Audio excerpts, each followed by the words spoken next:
Live. Welcome. What a week, huh? We're going to go over tonight the weekly charts. We're going to try to get a pulse of how we're going to close out this week. Uh, are we going to break to new lower lows? That's the big question. You take a look at a chart, most charts today. You see at the end of the day that there was a tremendous amount of pressure to break the markets to new lower lows. The Dow did break to a new lower low. The Qs, the S&P 500 did not. They withstood the blistering attack. So we're going to go over the weekly charts. In cases, we'll go over the daily charts, and sometimes we'll go over the monthly charts. We're going to go over earnings that were announced after hours today. Applied Materials, Palo Alto Networks. Palo Alto Networks up, AMAT down fractionally, about $2 after hours. Walmart earnings. We have suspended earnings trades this quarter because the volatility is just way too high. Usually we like volatility as option sellers, but when you have multiple 3 standard, 2 standard deviation moves, like with Walmart, you name it, Walmart, Target, Netflix you could expect, but Walmart and Target, 2 standard deviation moves, it's bizarre. So you can't trade binary events right now, because right now we would be trading binary events inside of a binary event, which is a steep market sell-off, a deleveraging of the market. We're going to go over some economic data. And of course, we will go over some headlines. The Senate has just passed another $40 billion worth of aid over to the Ukraine. Look up your Republican senators who voted for this package, both on the Senate side and the House side.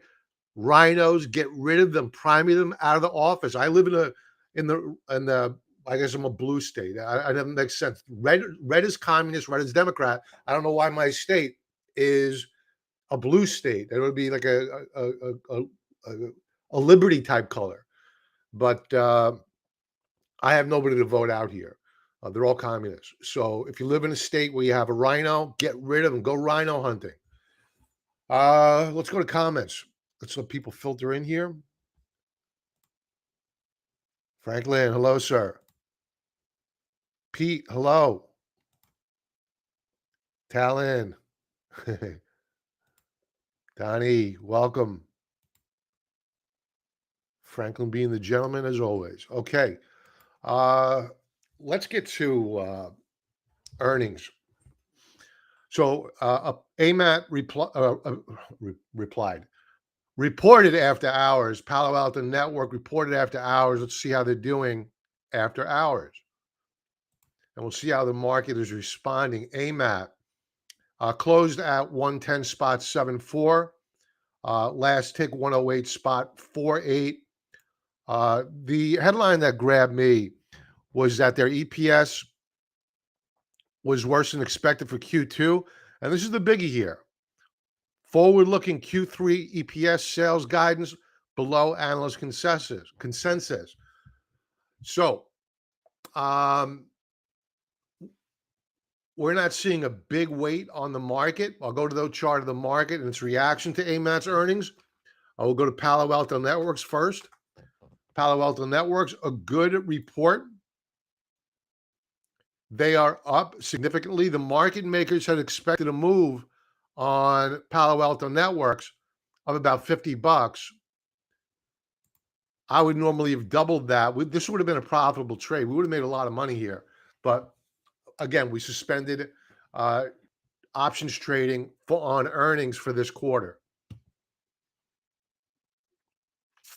Let's see how the market is responding.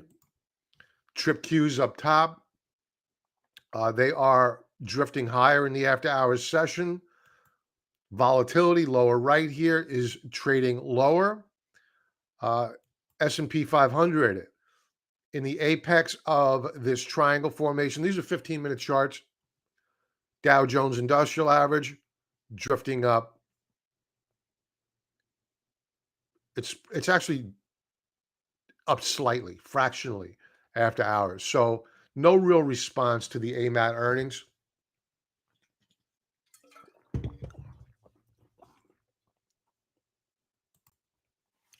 Uh, exactly, Bob. Love the green, but wonder where the sell-off will kick back in. I have a couple of thoughts on it. One could be really quick, which I don't think is going to happen. I just don't think it's going to happen, which is why I hedged my short position today on the trip Qs. I think we're going to get a pop-up higher. If I had to hazard a guess, I think we're going to pop up higher. You could see the futures are drifting up right now. These are the Qs. These are not the futures. Let's go to the Nasdaq 100 futures. Obviously, the Qs are trading after hours. It probably looks the same. Yeah, for the most part, drifting up higher in the after hours session. I think that what you'll probably get is a short covering Friday. How aggressive that will be into the close, not quite sure, because not for nothing, I don't want to go into Monday morning net long this market. I want to have a short position on. So we'll talk about it as we go through the weekly charts, and we'll talk more logically after we digest how the weekly charts are looking. Michael from Brazil. Hey, welcome from Brazil. Thank you very much, Michael. How's the weather down? It's winter down there now, right? Or it's fall, your autumn? The great country of Brazil. One of my favorite ETFs to trade is Brazilian ETF. Hi, Bob. I sent you something on Twitter from Yoga Mac. Okay. I got word that Bank of America is getting bought out by foreign entity in a few months. Okay, I'll check it out. Thanks, Yoga Mac. Bob, can you look at silver? Yeah, we're gonna look at silver. We're long on silver. We like silver. Louis, welcome. Okay, so futures are looking okay as we proceed into Friday. We have a whole overnight session to go here. My guess is that they move up higher, and I will give you the whys in a moment. First, let's talk about economic data that came out this week. Empire Manufacturing Index. Market expected a rise of 16.5. We have a negative read of 11.6. Massive miss. Retail sales missed. Industrial production rose. This is a strong month.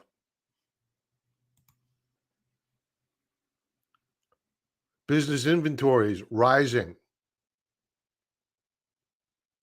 Building permits. Permits came out as expected. Housing starts, a bit of a miss.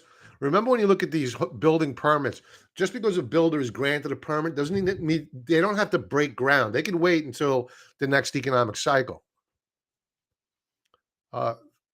Today's release, we've been watching this. Unemployment or initial jobless claims are on the rise, folks. They're rising. You're seeing layoffs now. So keep an eye on this. Leading economic indicators, not good. Horrible. This is the Philly Fed Index. So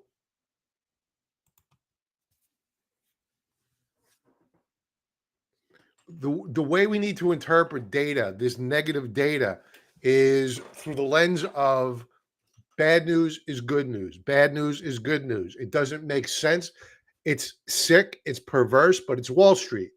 So Wall Street views bad news as being good news because they believe that the Federal Reserve will not be able to be as aggressive as they want to be or say they will be, not that they want to be. So that's why we may get a rally. Does it last? I don't think so. The Shiller PE ratio, I usually do this on Sunday nights, but it's worth going over now. We have come in quite a bit here, but we are still very expensive relative to historical norm, the mean being about a 17 on the Shiller PE ratio.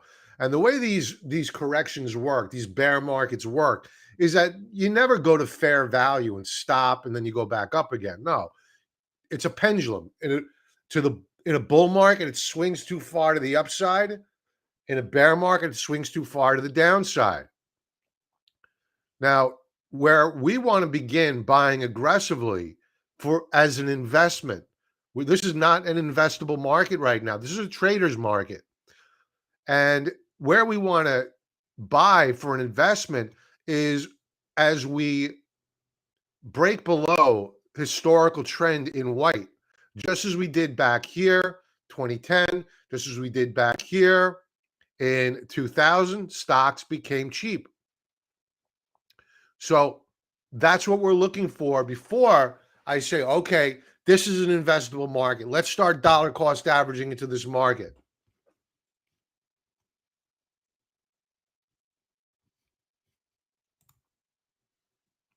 So this is a headline that I picked off.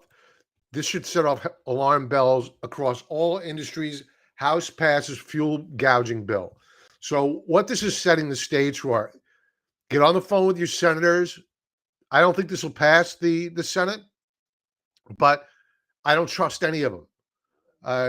You got to get on the phone with them. What this will allow the president to do is to declare a state of emergency due to energy concerns. And he will use it. He will use it. So, and it won't be good for anyone. So you got to call your senator, let them know we see you. We know this is out there. You better vote no, because this is not going to end well for the American consumer. Will the sell-off continue in the markets? I'm kind of surprised that we didn't have a bigger down day today, because at 11:45 a.m., Esther George came out with a comment that she's okay with lower stock prices. So that Fed put, we haven't hit max pain yet, and we haven't had a capitulation day. Today was not a capitulation day. Have no doubt about it. You'll know it. You'll feel sick. You'll want to throw in the towel. This was not a capitulation day. So in my gut, this is not the bottom. Might we see a counter trend rally? Yeah, sure. Especially tomorrow. It's a Friday. Shorts want to cover. They don't want to have to worry about a Monday. So you'll probably get an update tomorrow. Initial jobless claims, I already went over this, but here's a chart. We are surging. We are surging with initial jobless claims. This is a weekly chart, not a monthly chart. So this is 218,000 initial jobless claims per week, not per month. Now, why did stocks not break down further today? I'm convinced that the street has access to the Federal Reserve's total assets on their books before it's released to the general public. This is released every Thursday after the close. After the close. So, with all the talk of the Federal Reserve being aggressive, having big swinging, you know what's, that they're going to fight inflation, they're the inflation killers. Okay. Why is the Fed's balance sheet still rising? It's still rising. Last week, we were at, this is what, the 18th? Last week, 8,942,000,000,000. This week, 8,945,000,000,000. Granted, yes, it is marginally high, fractionally higher, a rounding error, if you will.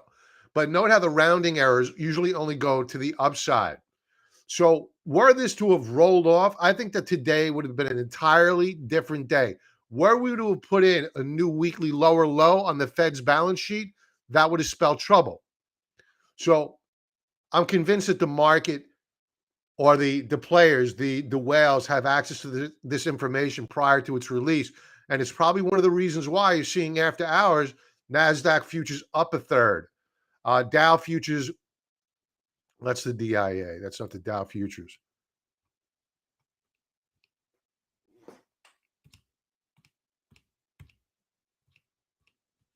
Anyway, the two that matter, Nasdaq 100 and the S&Ps. S&Ps are up just shy of a quarter percentage point with the VIX rolling over. So it appears as though we're going to get a rally tomorrow. So buckle up.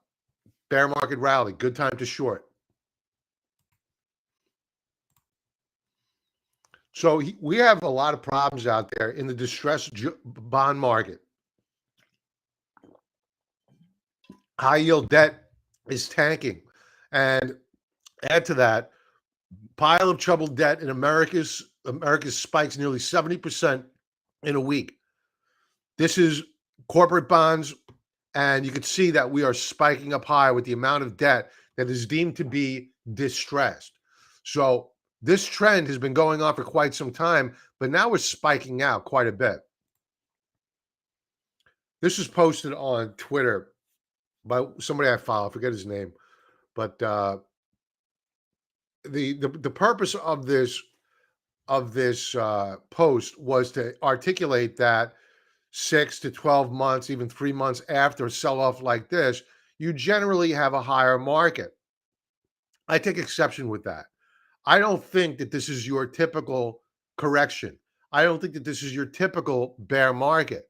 I think that this is a deleveraging market, meaning they are soaking up liquidity out of the system. This is going to take a long, long time to fix, and there's going to be a lot of bodies left in the street.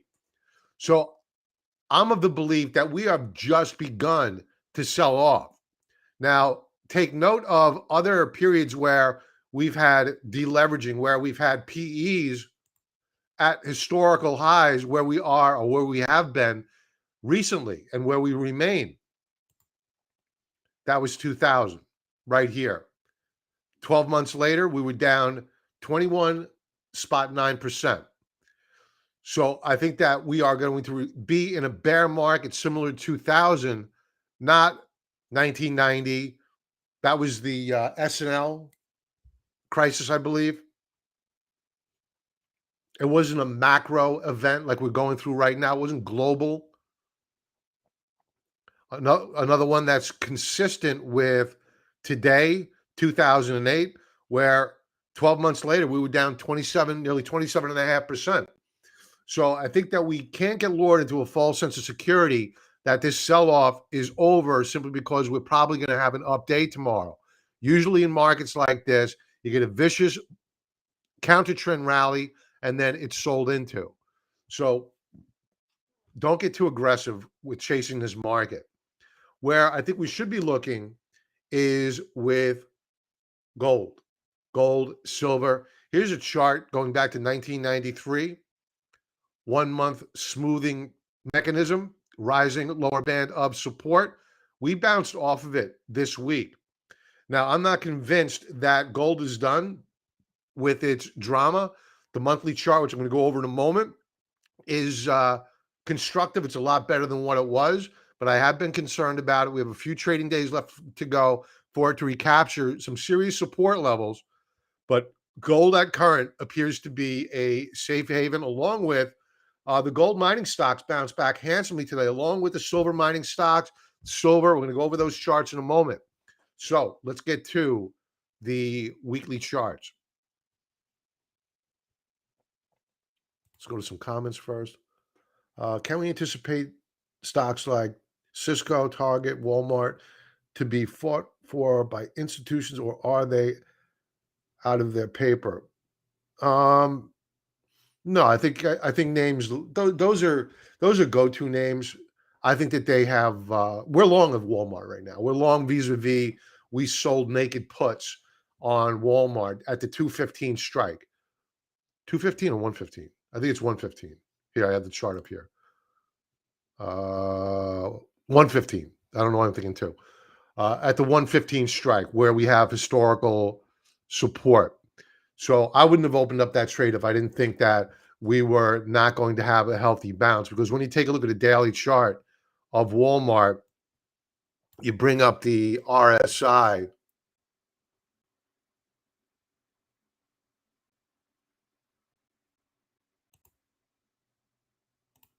That's not RSI. Here we go. We don't need you. We don't need. Okay. RSI has got a 16 handle on it. So this is going to pop fairly soon.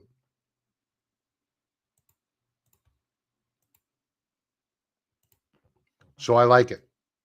Bullish on Walmart. Okay, Donnie. Pete, I saw your NU. We'll do that for you. Gas keeps jumping. Yeah. Diesel prices came off though. Hi, Bob. Do you think a handle will form on wheat here or a bigger pullback filling in the gap? We'll take a look at it for you, Trader Isaac. Okay, let's go through the weekly charts. All right, I want to kick this off with the yield curve. This is why I think that we're probably going to get a pop tomorrow. Yield curve continues to pull back off of its highs. Why? Bond yields are coming in. This is a weekly chart, new weekly lower lows on bond prices or bond yields. We have a double top on ADX red, MACD histogram, losing momentum, daily view. Poor economic data was released today. We broke to new lower lows. I think we go lower here. Now, if I'm wrong and we get a spike on yields, that's a major problem for everything, including gold. It's a major problem. But if we get a spike higher on yields, because we did rally off the lows of the session, it's going to be bad for equities, in particular growth stocks. TLT, weekly chart. We have rallied on the week, but we're stuck at resistance. Volume, very light on the week, daily view.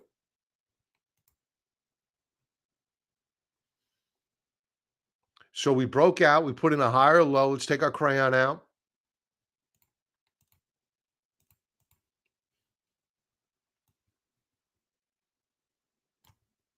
We need to hold this rising lower band of support. And we need to break out pretty quick. So we may get a pop-up higher on yields tomorrow. If we get that, that may mute the rally in equities. So let's swap this out. And overnight, we'll keep an eye on the 10-year yield.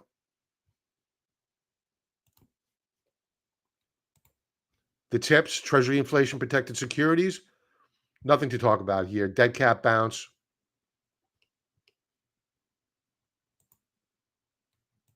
Daily view. Outside reversal bar. These are gonna probably move lower.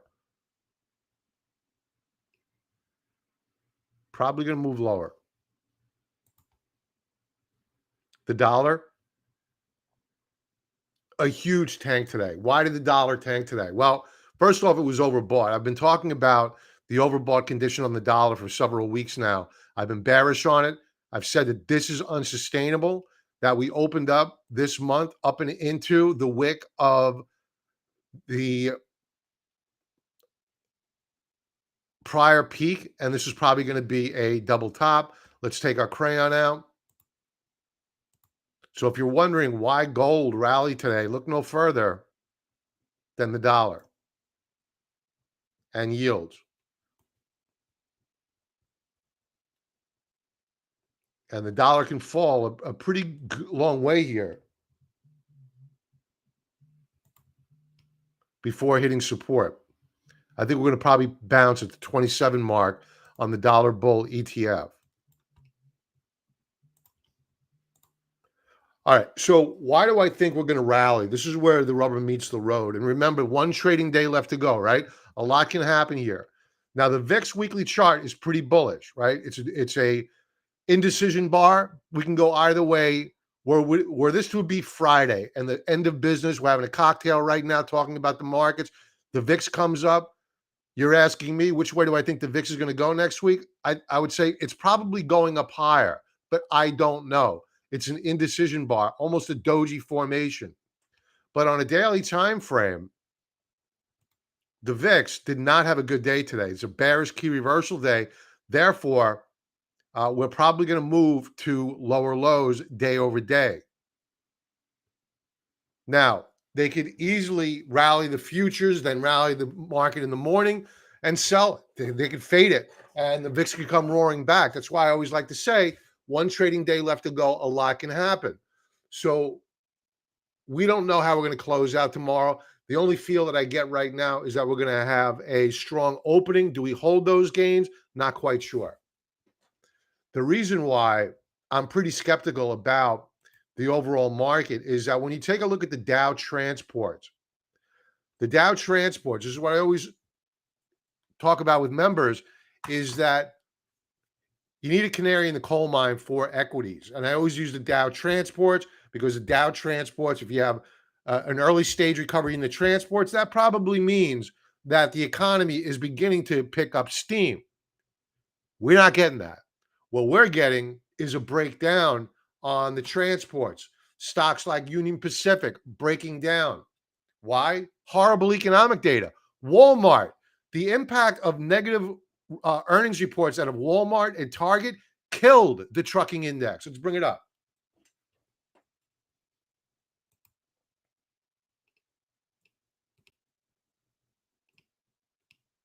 I think it's under the Dow.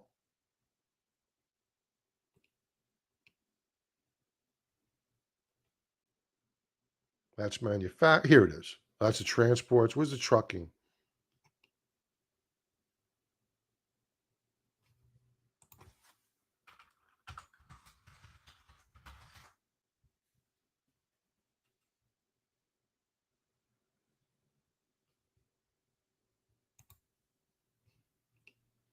Look at this. Look at this bloodbath. This is a daily chart. It's as of yesterday. Walmart and Target. Look at this head and shoulders setup. Left shoulder, head, right shoulder. This neckline is broken. And when you take a look at this chart on a monthly time frame, this is a bloodbath.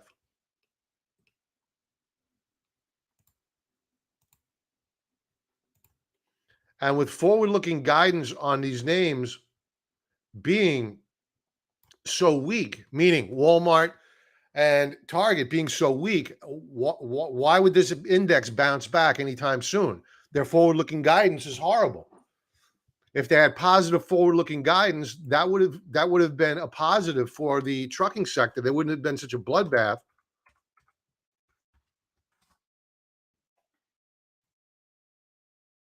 But we could fall from the close or the bottom of the week at 1150 all the way down here to 950. That's a pretty significant drop. So the canary in the coal mine for me are the Dow transport names, and they are not looking good. They are the barometer for the U.S. economy. Look at this. Look at this monthly break. We have broken strong support, and we only have a few trading days left to recapture the support level. I don't think it's going to happen. I think we're breaking to new lower lows, a lot lower lows here.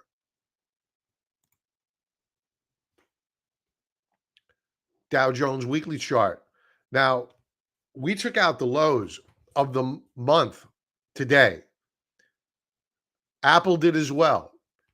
So this chart here, we're barely holding on to support. Bearish key reversal bar. They tried to rally it early in the week. Reversal bar. I think the best they can hope for is that we hold support. Daily view.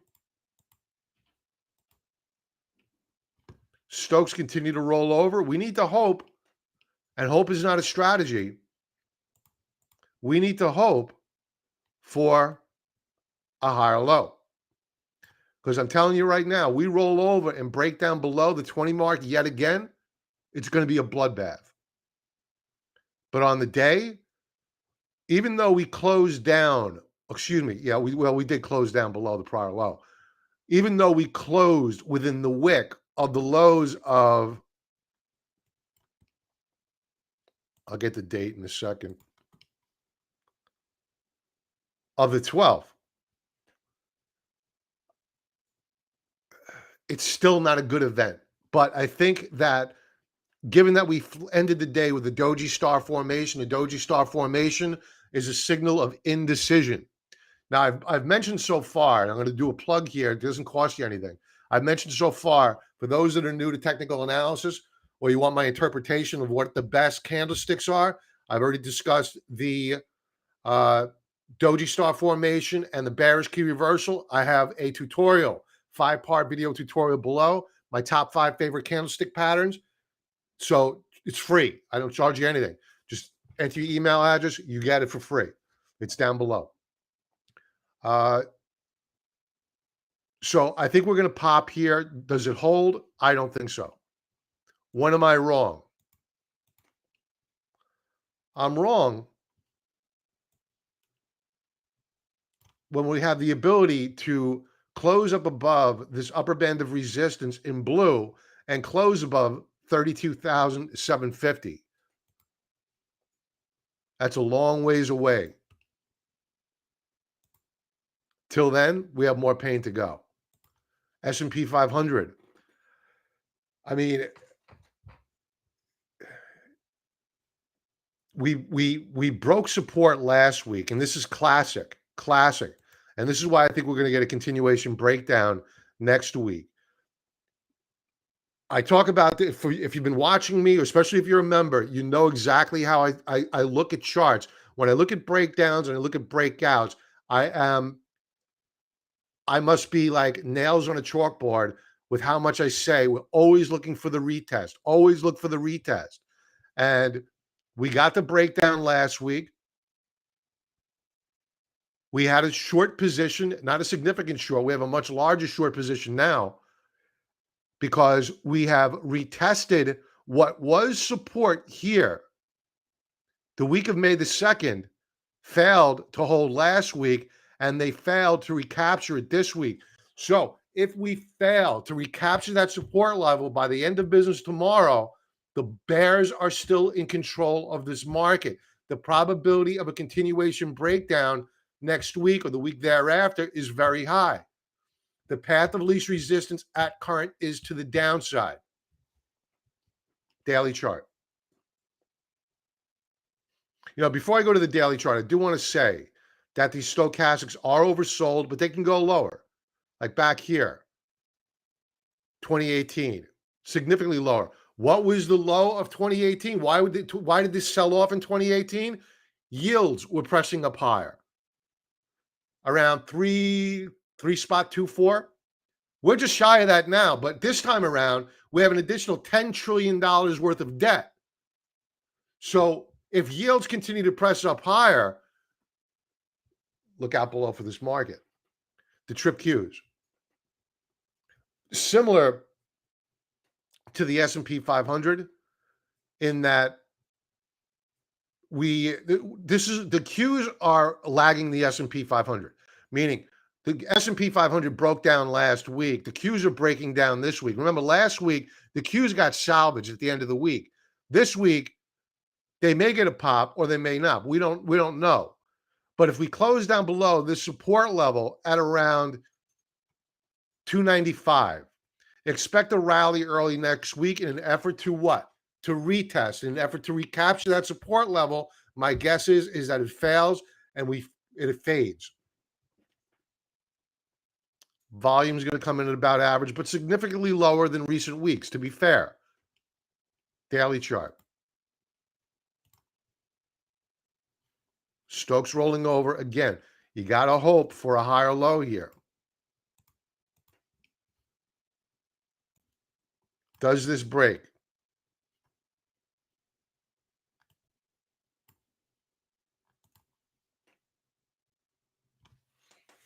Now we closed just off of session lows. Volume has been light, and last night on Market Wrap with members, I was talking about how bearish of a day it was, and how looking at price, I would think that we were going to break to new lower lows today, and we did, but we didn't break down below the lows of the 12th. Now the reason why I hedged my bet, or I didn't make a call that we were definitely going to break to new lower lows, is that volume yesterday was very, very light. Think about this. Look at this down volume, down move yesterday. Volume was very, very light. So how could I say we're going to break to new lower lows on the month when you have volume like that? So this is why I think that we may get a pop tomorrow, because you could see that there's a tug of war at this price level to hold it. So you may get a relief rally tomorrow. The bank's weekly chart, bearish key reversal bar on the week. Volume's going to roll in at about average.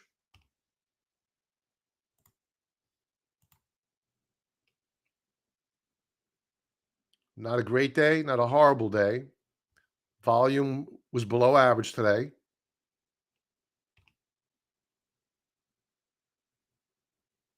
So the banks, I wouldn't short them. I wouldn't buy them. Technology, horrible week so far. One trading day left to go. Bearish key reversal bar. If we close down like this tomorrow, the probability, we always deal with probabilities, the probability of a break to new lower lows next week is very high. Volume is probably going to come in below average. Daily view.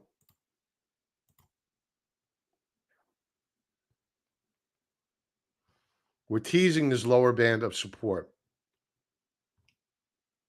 Now, where do I think that we bottom out? What are my price targets on the trip Qs? Because we're short of the trip Qs. Obviously, if I'm short, I'm going to need a price target. I think that primary support level number one is 265. And when I say I'm short using options, meaning we're premium sellers here. So it's not that I went out to the market and I shorted shares of the triple Qs. I sold deep out of the money call options at 318 per contract, and I put on a ratio spread because I'm concerned about a rally, a ratio spread. So I sold puts down here, which is a bullish trade. So I'm technically I am less short the market as I was last night because I put on a hedge today.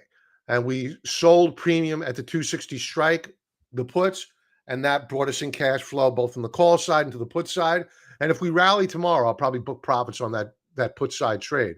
But primary support level number one, where I think we're going to bounce 266 on the triple Qs. Ultimately, I think we overshoot to the downside at around 258. We get down there, valuations begin to become a bit more attractive, and I think you're setting up for the mother of all bear market rallies. So I will be a buyer of equities at that price point if, in fact, I'm right and we get down there. The semiconductor sector, weekly chart. Down over 1.75%, bearish key reversal bar on the week. Volume is going to roll in light, probably light. MACD is very long in the tooth here. Biotechs, of which we are long, an up week, a little bit of a fade on the week. Volume, beautiful. So you're seeing institutions move in. Let's check out the daily chart here. Institutions are moving in. I have options that expire tomorrow on LABU. Yeah, so this is good. This is good what's going on here.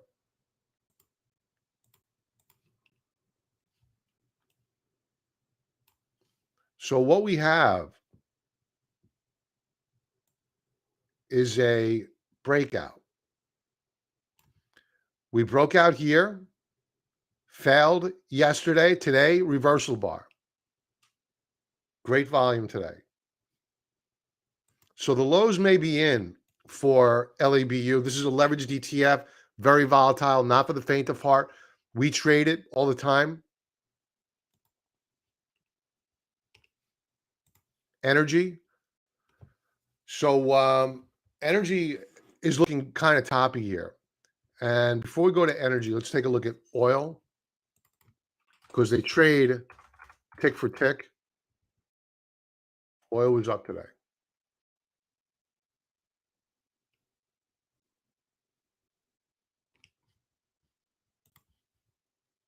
Weekly view, we're up on the week, but we faded off the highs. We had a failed breakout on energy. And when you get failed breakouts, That's usually a sign of a top. Here was the failed breakout. This is an outside reversal bar, or also known as a bearish engulfing, also one of the top 5 candlesticks that I use. So this is indicative of a chart that is tired, very, very tired. And if oil goes, so goes energy.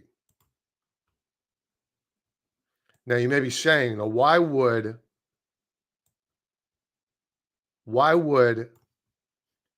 oil go down with prices going up? We have a potato for a president that won't allow leases in the Gulf of Mexico and Alaska to produce more oil. Well, it's called demand destruction. The Federal Reserve's purposely killing the economy right now. The economy right now is on chemotherapy. You have to bring the patient close to death to kill the disease, which is inflation. So they want to kill demand. They want the ability of the consumer to buy things to come to an end. So the reason why this is the sinister nature of the Federal Reserve and the U.S. banking system. The reason why we're in the predicament that we are in right now is because the Federal Reserve back here, actually, I'm sorry, back here now, back here, had to come in and bail out too big to fail institutions. Nobody went to jail. Nobody went to jail. I'm sorry, one guy went to jail. Joe Gudici, I think I'm saying his last name right, home builder, lied on his mortgage application. He was one of the husbands of the Real Housewives of New Jersey, and he was deported out of the country after he served time in prison. Other than that, I know of nobody that went to jail for this catastrophe, yet the taxpayer who had to foot the bill for all of this to bail out Wall Street and the Washington elite now are being asked to sacrifice more by not being able to buy. They want demand destruction. How do you get demand destruction? The key to killing inflation is higher prices kill higher prices. So that's what they're doing, demand destruction. They're soaking up, they're allowing rates to rise. Therefore, borrowing costs go up. People can't buy houses. If you can't buy a new house, well, you don't need a new washer and dryer, etc. It has a ripple effect. And if you take a look at the home building index, my father brought this to my attention today about the home building sector going back to 2008. And I was short this sector. Did quite well with it.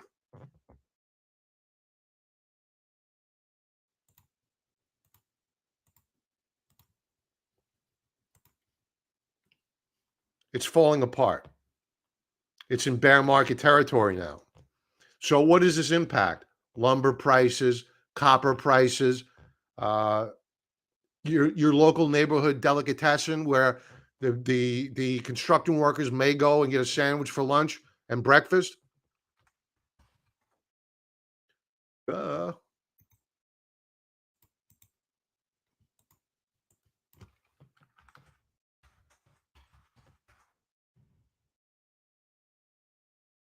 Look at lumber prices. So this is intentional. This was supposed to happen. They had to do it.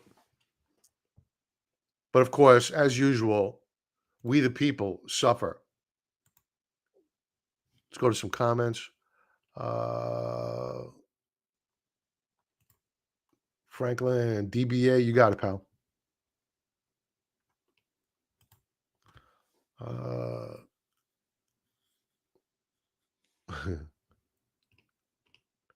Jason, where you at? Are you down? Are you south of the equator as well? Like Michael? Michael watching from Brazil? I love that. XLP, consumer staples. Folks, this has got to be the chart of the week. I mean, this is Armageddon right here.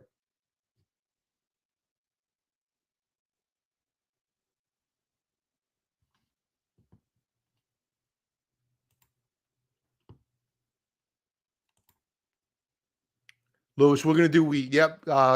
Trader Isaac wants to go over that as well. So what we have hit so far in the weekend, I think we're going to pop. We have hit this lower band of support on the consumer staple stocks. This is supposed to be a safe haven. They were annihilated this week. Take a look at the staple stocks, down nearly 8.33% relative to the discretionary stocks, which are down only 6%. I think discretionary stocks are going to play catch up with staples next week. This is, if you can't afford to buy stuff at Walmart, can you afford the latte over at Starbucks? Bitcoin, let's update this. This is still running down on the session, down on the week. Emerging markets. We're going to be trading emerging markets fairly soon as the dollar corrects. And since we have people on from Brazil tonight watching, I want to bring up the BRZU, one of my favorite ETFs.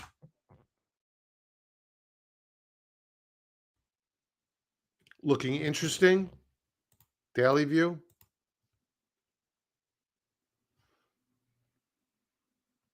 I don't know if I could buy this. Some option writing, maybe. I wouldn't buy it, though. Gold. Let's update this, make sure it's updated for a current moment. Yep. All right, so here's why I'm still cautious about gold. I've been bearish on gold for the past several days.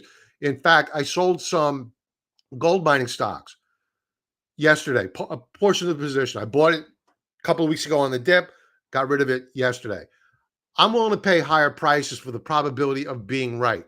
What must gold do for me to get back in on the gold stock trade as big as I was yesterday? We got to break out. We got to recapture 1850 on gold by the end of this month. So right now, on the day, on the week, great recovery here, beautiful recovery, but we haven't closed above resistance yet. So while I would love to say, yeah, you got to buy gold right here, right now, I can't.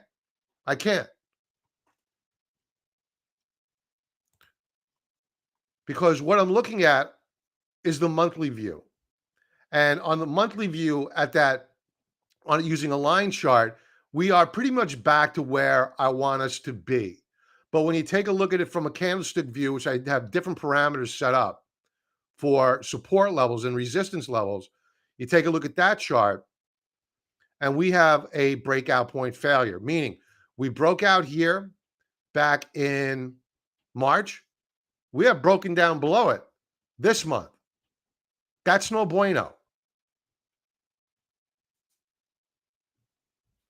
Now, if the dollar continues lower and yields continue lower, economic data comes in weaker, gold is moving up higher. But right now, I'm cautious. I'm still not all in yet on the gold trade. I've backed off of it a little bit.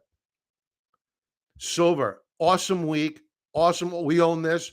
And oddly enough, I sold some yesterday, rallied today. But we bought it back or down at the dip, and I sold it yesterday.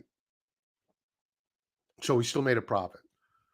So the weekly chart looking good, but much as with gold, we have not recaptured support. So remember, this goes back to what I said earlier about breakdowns, right? They like to rally back in an effort to recapture prior support. Sometimes they recapture and you have a new bull run. Many times they fail. And that's where my head's at with silver as well. The silver miners, weekly chart, they have recaptured support. They are looking good.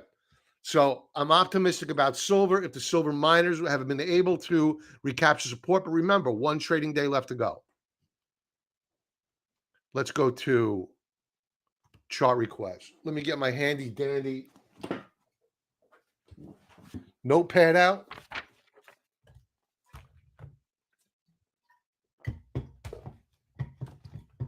Wheat is number one. DBA, NU,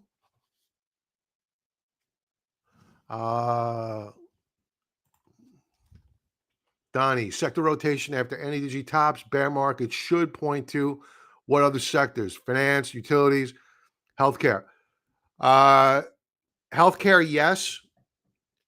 Utilities, yes, if the 10-year yield is going down. If the 10-year yield is going up, no. Finance, a bit early yet. We need to be in an early stage recovery for finance. But healthcare, yes. Gold, yes. And that would include, I'm seeing Jeff post down here. Bob, I think higher low was put in biotechnology. I agree. I set an alert for LABU for 610 for tomorrow. Yeah, I think that's accurate on a daily time frame. I think it's accurate. I think the weekly chart, you have a lot of damage that's been done to LABU. I think that it's safe to go back in the water. Me, I already have a position, but I'll probably continue to sell puts. I have puts at the $5 strike, which are going to expire tomorrow. So I'll probably be opening up maybe $5.50, $6 strikes on the put side and just keep generating that cash flow. And we'll remain long of LABU common.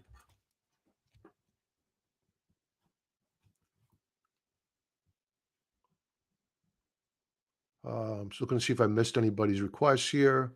Let me go to the top first and work down. We did silver. We got, we're going to go over it again. I think I got everybody. I go to the members area. It'd be nice if I check with my members.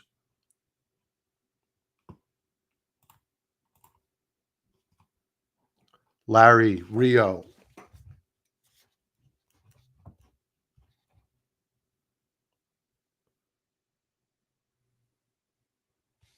GLNG.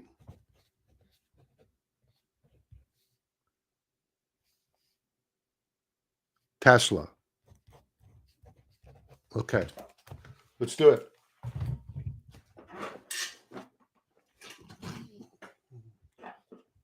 Folks, we're going to be using the charting software TrendSpider, automated technical analysis, 35% discount code below. If you're not using it, you should be using it. The pros are using it or their version of it. Retail investors are getting that type of institutional technology with TrendSpider at a very, very good price. So if you're not using it, please consider using it. 35% discount code below. Take advantage of it. I believe in it so much, I give it away free to our silver and gold level members. So take advantage of it. All right. We did Walmart already. We'll skip this. Wheat. I know you guys are chomping at the bit for wheat.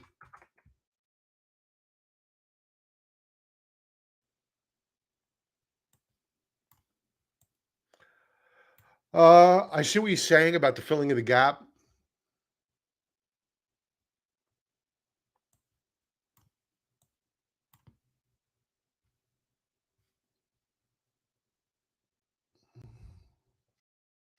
How do I make this go small? It's just so big. There we go.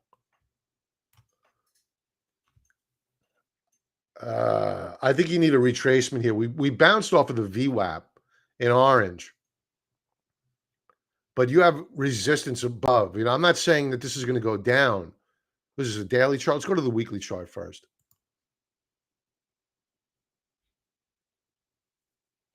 You got a bearish reversal bar here.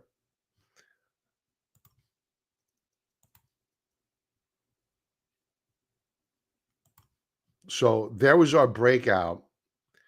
And here is support. We're holding support. That's going to coincide with the rising VWAP probably next week.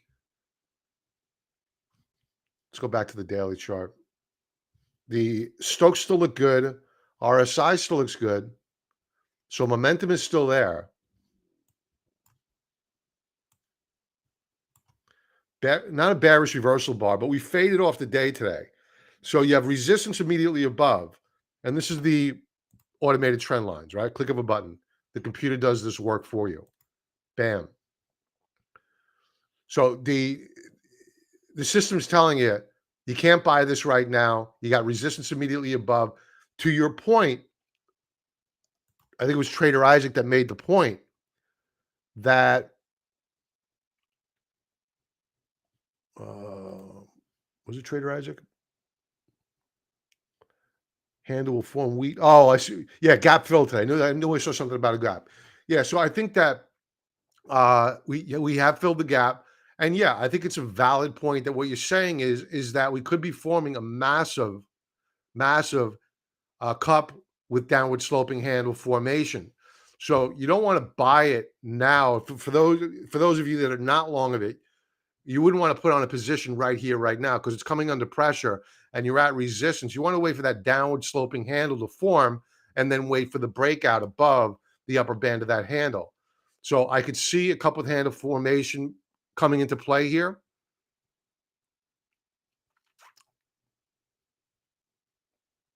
But I would not buy it right now. I think we need to consolidate for a while.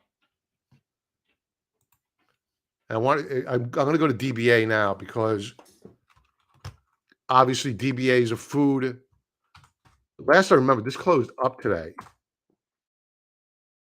It did close up. But here's the problem. All right, so we broke out on the 16th. We gave up that breakout. That's a bull trap. So short-term bearish here, despite the fact that we closed up. Let's take a look at it on a weekly chart. So it's very similar to wheat. Very, very similar to wheat. Allow it to pull back, retrace, consolidate, and then buy the breakout or look to add on the breakout. Right now, I think that we have a little bit of a warning flag on the track for, look at the monthly chart. Where are we stalling out? Take note of this support level here. It was resistance here, it's support now, but will it hold that support level by the end of business, the final day of trade of May? That's the thing to watch out for. So what I would do here is create an alert. Do we break through it?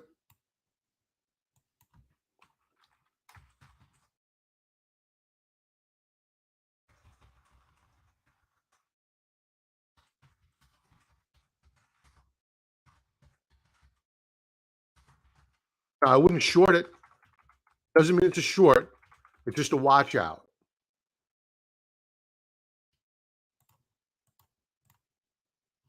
And our alert is set. Let's check out seasonality here. I don't know how much data we're going to have.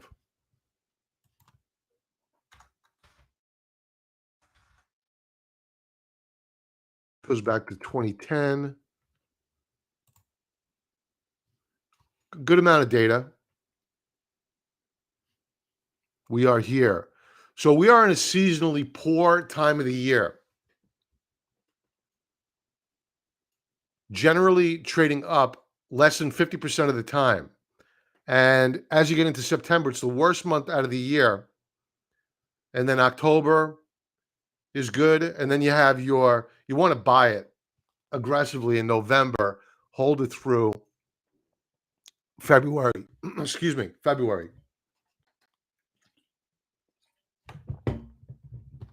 Let's see if that changes or if we narrow the time frame. July goes above 50%, but goes to 50%. Not much changes here. So seasonality is not a friend right now.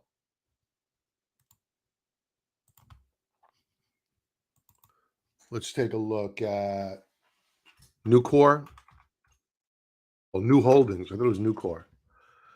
I don't know what to do here. There's not much data.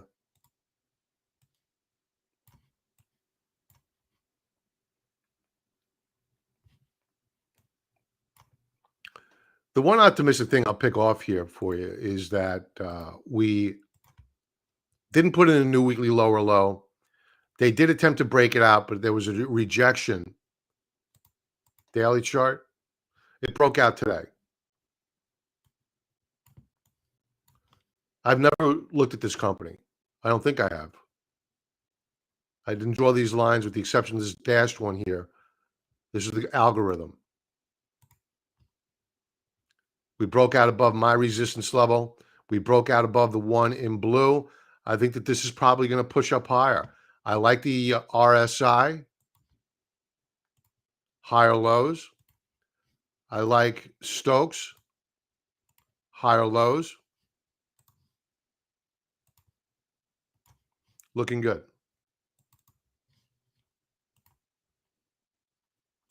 Donnie, Calmaine. Well, I think Calmaine is kind of a tell, to be honest with you. Yeah, bird flu running amok, prices rising, and Calmaine is not behaving very well. Now, I booked profits on this trade back when it got overbought. I dipped my toe back in the water this week, and we are at a support level, so I'll hold it here. I mean, on the macro view, the monthly and quarterly view, we have had a significant breakout. I would like to see a recapture of 48 bucks a share by the end of the month. But we are at a support level. Daily view. An up day, but not a great day. An inside day. No new high, no new low, volume light. So I wouldn't buy it here or add any more here. If it does go lower, I'd be looking to buy at around 43 bucks a share. But I'm long of it. I'm going to hold it. Rio. Larry.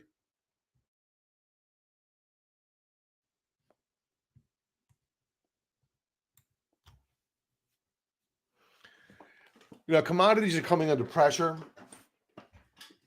So I'm reluctant to give this a blessing. We have been putting in lower lows now.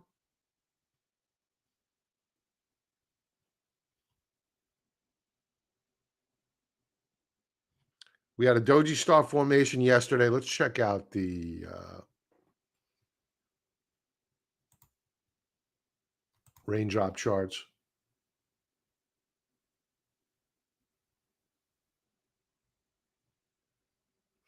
I don't like it.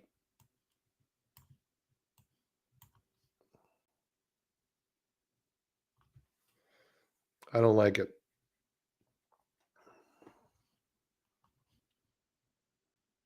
Daily view. The daily view looks more interesting. Maybe we can salvage the week tomorrow because it looks as though we have broken out. We did, but we have resistance immediately above. So we need to see a breakout on Rio. And I think it's really critical to wait for this breakout because the weekly chart is sloppy. It's weak.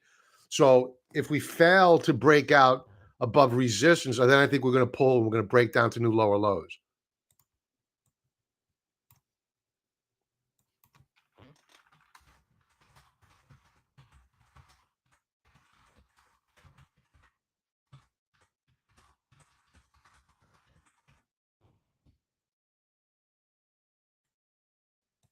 Let's check out seasonality here.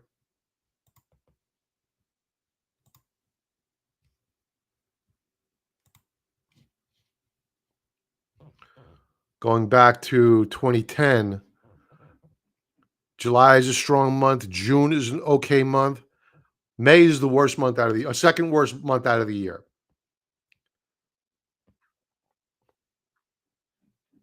So I would definitely wait for that daily breakout. Maybe seasonality will give you a break moving into the summer months because July is a really good month. Up 67% of the times over the past 12 years.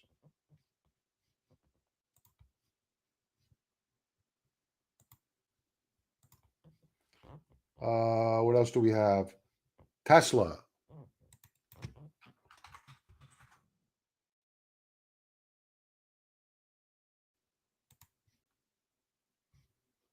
I think it goes lower. Maybe the daily chart will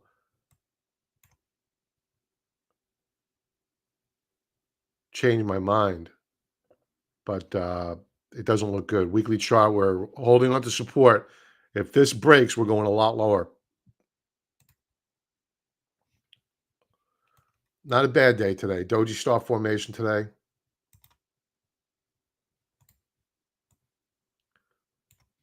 eked out a gain, but we faded off the highs of the day. This will probably trade with the market, maybe a little bit subpar of the market because the valuation's so high. Names like Amazon, Tesla, they're still sporting big valuations. So I would be careful here. If you want to trade it, you want to buy it, fine. Tight stop loss. Breaks down to a new weekly lower low, out.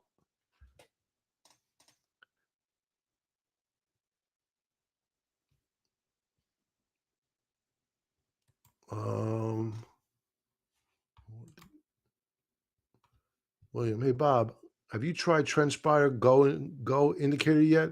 Not yet. No, no. They keep adding on so much stuff. I've been playing around with the seasonality data. They added so much functionality. Do you like it? I mean, it's crazy the stuff they're adding here. I can do seasonality. This has been on here for a while, but not by just by month, but by week of the year, day of the week, hour of the day. Obviously, you want to use shorter time frames for these. And this is just added on here. Relative volume, RSI. I mean, you can now use indicators on top of your seasonality graphs. I mean, this is nuts. Really powerful stuff. So go indicator. Now you got me interested in this.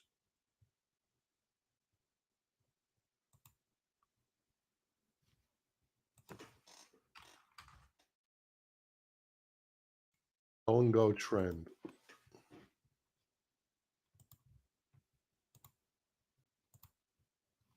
Now you're going to have me up back testing this all night long. Thank you very much. Did it add? Yep. Okay, well, good. Where is it?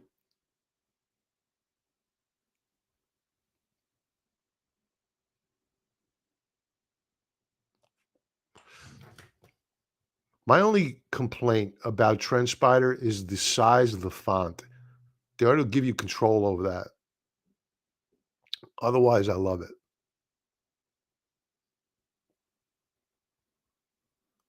I'm going to have to play with this later on when I find it.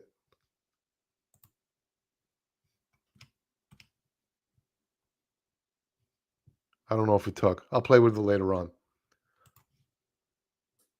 All right, folks. I'm over. Yeah, go is 6 indicators for a candle. Ah, really? It changed the color of the candles to show trend. Interesting. All right. Now you really want to look at this.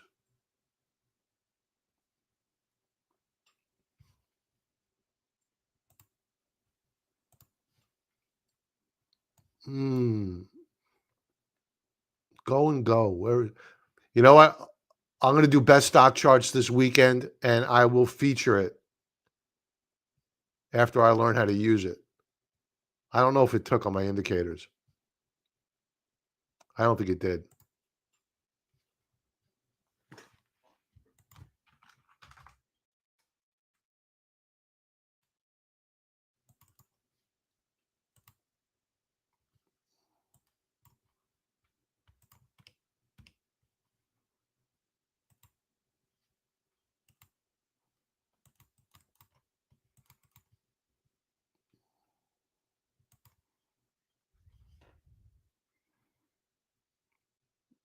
Yeah, it's not taken. These are my fibs.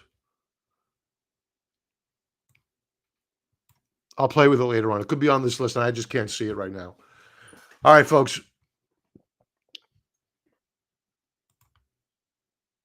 Euro looks great. Yeah, that's good. That's because of the dollar.